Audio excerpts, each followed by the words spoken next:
ব্রাহ্মণবাড়িয়ার কথিত পীর জিনের নিয়ন্ত্রক আবুল কালামের বিরুদ্ধে সরেজমিন তদন্তে নেমেছে পুলিশ।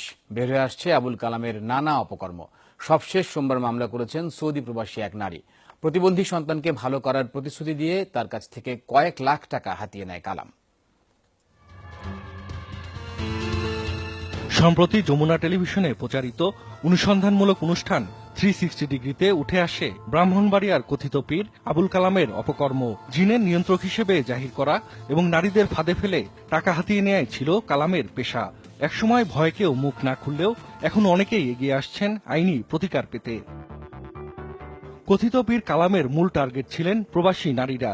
প্রতিবন্ধী সন্তানকে সুস্থ করে দেওয়ার প্রতিশ্রুতি দিয়ে টাকা হাতিয়ে নেওয়ার অভিযোগে এবার তার বিরুদ্ধে মামলা করেছেন সৌদি প্রবাসী এক নারী। তার কথার ফাঁকে আমি তাকে 5 লাখ টাকা দিই। 5 লাখ টাকা দেওয়ার পরে সে আমাকে বলতেছে যে তুমি এখন প্রবাসে চলে যাও। প্রবাসে যাওয়ার পরে আমি কোনো উপকার না পেয়ে আমি আবার দেশে আসি। 6 মাস পরে দেশে আসার পরে ওনারা বলতেছে যে 15 ভরি স্বর্ণ আর নাম, বাচ্চার নাম বা রোগীর নাম ওই পাতের মধ্যে লিখে দেওয়ার জন্য আর কি। কালামের অপকর্মের কঠোর শাস্তি চান স্থানীয়রা। তার বিপুল পরিমাণ অবৈধ সম্পদও জব্দ করার দাবি তাদের।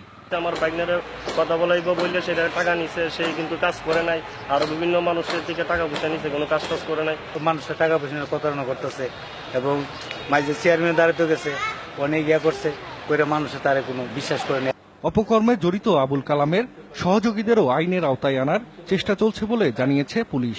ব্রাহ্মণবাড়িয়াতে হয়তো এই চক্রের আরো সদস্য হয়ে গেছে, সেই জন্য এই মামলায় তাদেরকে নিয়ে রিমান্ডে আনার পরে আমরা এই টোটাল চক্রটাকে ডিটেক্ট করার চেষ্টা করব।